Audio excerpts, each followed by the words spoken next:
Hi, my name is Quinn Hemphill. I play Callie in Bad Boys Ride or Die with Sony Pictures, and you are watching Young Entertainment. So the first thing that I had to do before auditioning was to figure out what the movie was. It came under a code name, so I noticed it was shooting in Miami, and I saw that Will Smith was a producer. So I kind of put together that it might be the Bad Boys movie. And once I figured that that's what I might be auditioning for, then I watched the first, second, and third. I had a big Bad Boys movie night, and I did my audition. My first day on set was amazing, as all of my days on set were. It was really incredible because a lot of these people have been working together for almost 30 years on this franchise. So there's like a really familial and positive and comfortable energy on set that they really enveloped me right into.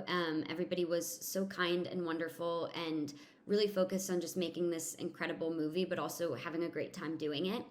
And before you go to set, you get a call sheet, and it tells you, what scenes are happening that day and who's going to be there.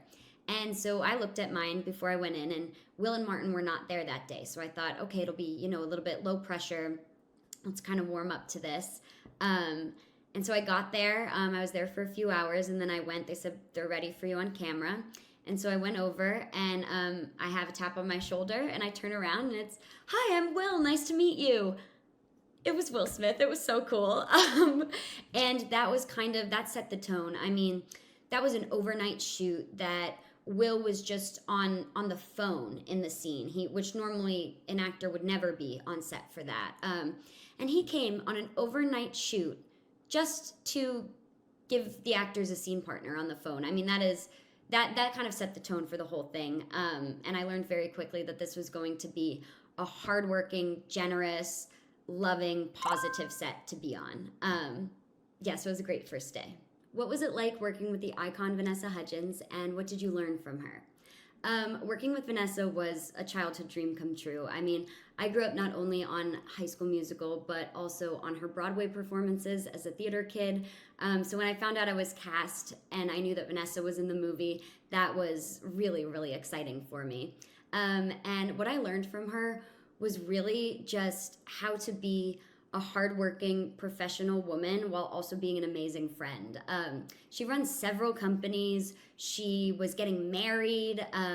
She was filming this movie as a principal character, and you would never know it. She's so calm and grounded and kind, and never missed texting me congratulations or happy birthday about whatever I had going on. She was always down for a hike or doing something fun, while also handling all of these professional responsibilities and personal responsibilities that she had. So what I learned from Vanessa was a really big lesson in being a totally multifaceted, hardworking, professional woman in Hollywood. Do you have a favorite High School Musical or High School Musical the series moment? Yes, I do. I have a lot of them, but the one that comes to mind is during the first one in Stick to the Status Quo. I love that song. I love when different supporting characters get highlighted. That was always one of my favorite things. And I love in particular when Sharpay sings "Everybody Quiet" in the lunchroom. I thought it was so epic, and I had always imagined that when I got to high school, everyone would be singing and dancing like that, and that maybe I could go up on a balcony and silence the whole lunchroom. But I soon found out that is not how high school works. So that's one of my favorite moments. And my favorite Gabriella moment is when she sings in Breaking Free at the end after coming from the decathlon, and when she has that epic moment and wins the decathlon. I just loved how her character could do it all, and kind of like how she could do it all in real life.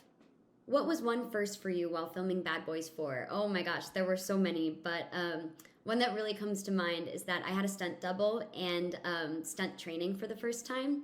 So there were so many things I didn't realize about a stunt double. Like, for example, they make the stunt doubles, they make them wigs that looks exactly like it's your cut, color, style of your hair.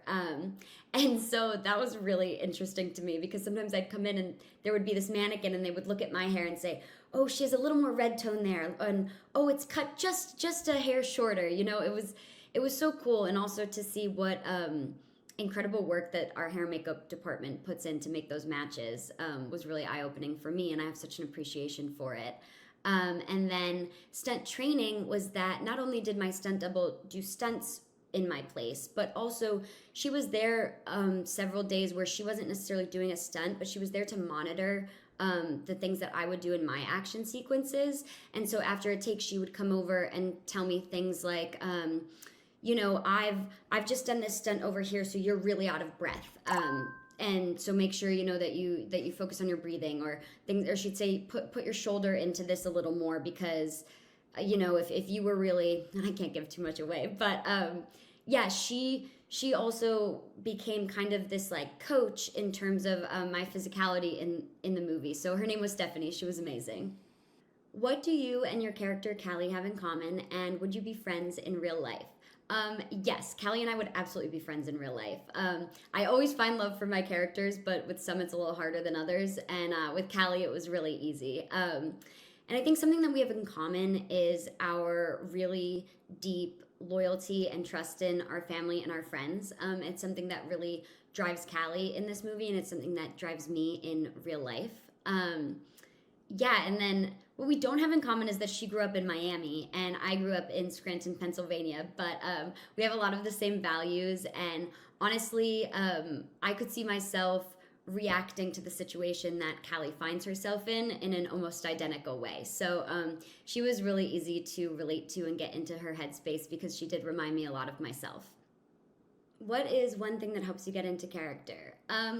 Honestly, I feel like the time spent off set and when you're not actively shooting, just with the other people in the cast, is what helps me get into character. When I can kind of relate to and find that love for the actors themselves, it kind of makes my job easier when I'm on screen. So that's one thing. Another thing, I had a lot of action sequences in this, so it was, the basics: hydrating, eating well, making sure I got enough sleep. It's so important, especially in a role like this.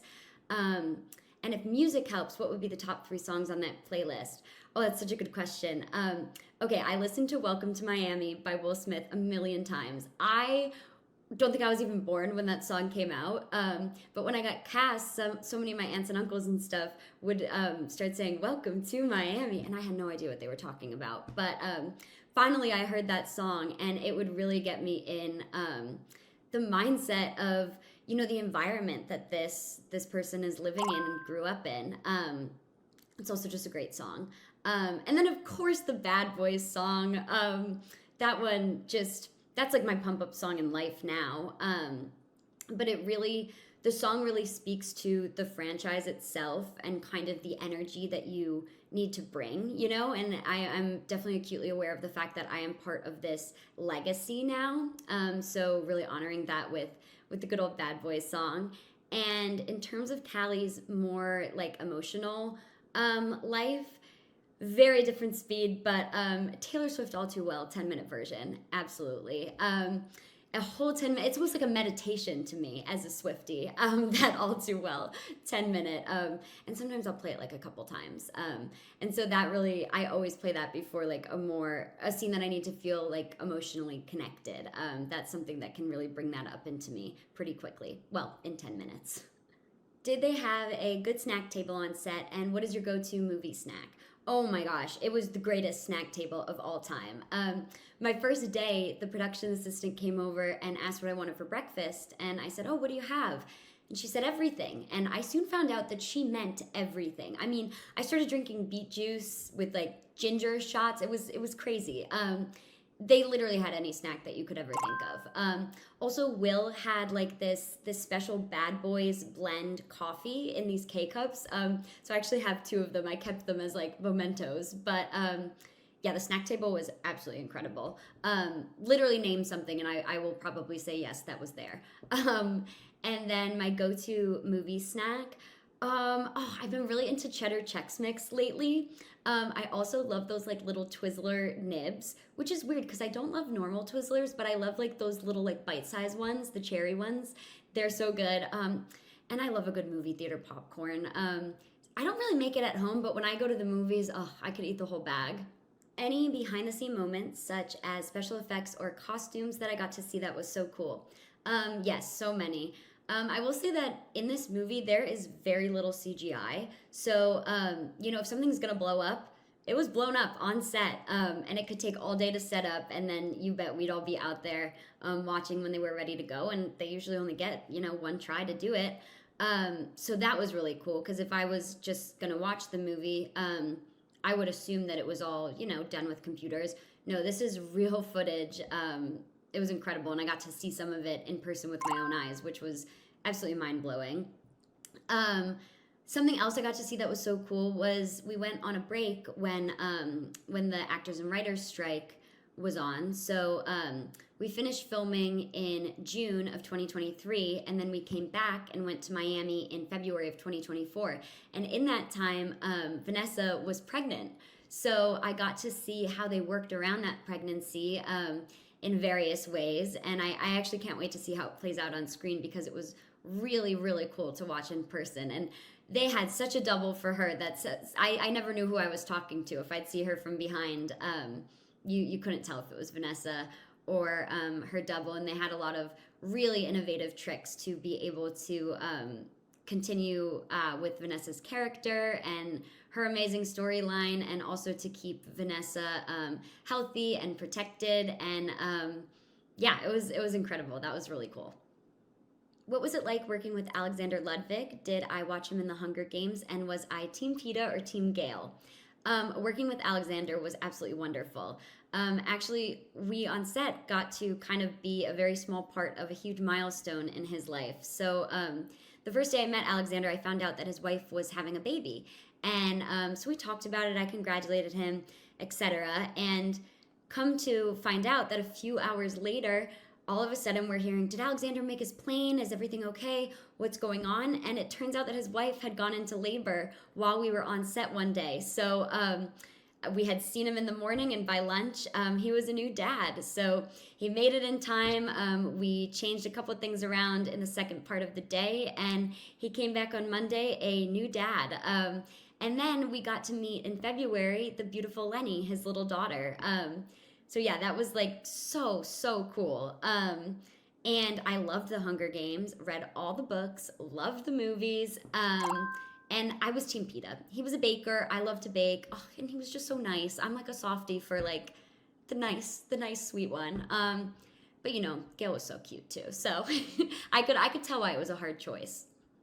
Any funny moments to happen off camera while filming Bad Boys 4? Yes. So I was filming a scene with Ray Seahorn, who is incredible. And in it, I run over and I hug her. And when I went to hug her, I wear these, they're a little bit bigger than this, these hoop earrings in the movie. And my hoop earrings got stuck in this Velcro that was on her top.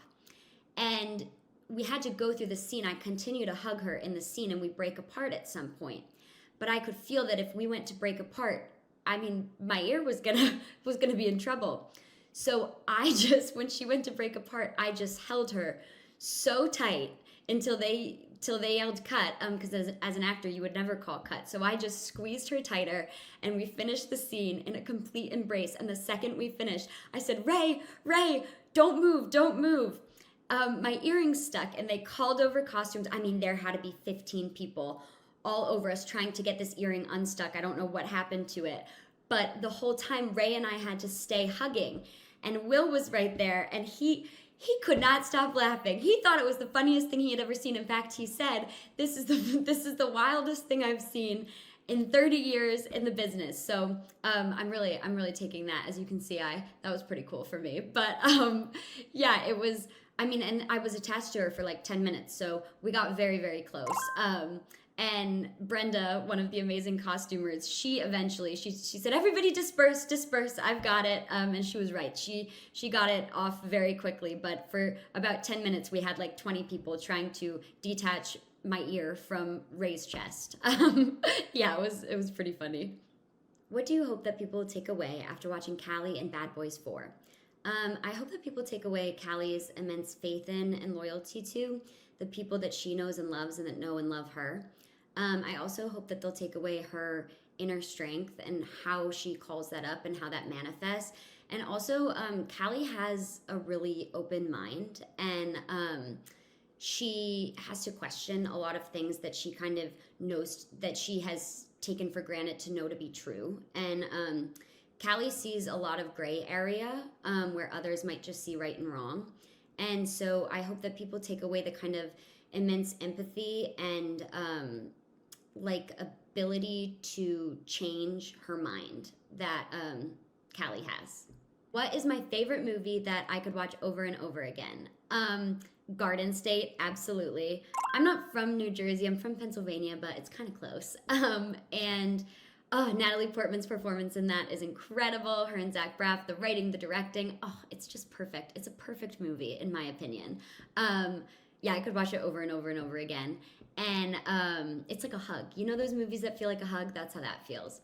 And then the other one that if it's just on, like I feel like they always play it on TV, and it doesn't matter what I'm doing, I will like stop and it will take up the rest of my day or however much is left in the movie. And that is Titanic, which actually Johan Grafud is in Titanic, so that was really cool. Yeah, that's just one of those movies. I don't think I've ever sat down and watched it from start to finish. I think I've just watched it like 100 times on TV, starting and ending at various points. But yeah, those are my two. I'm Quinn Hemphill from Bad Boys Ride or Die. Thank you, and don't forget to subscribe to Young Entertainment.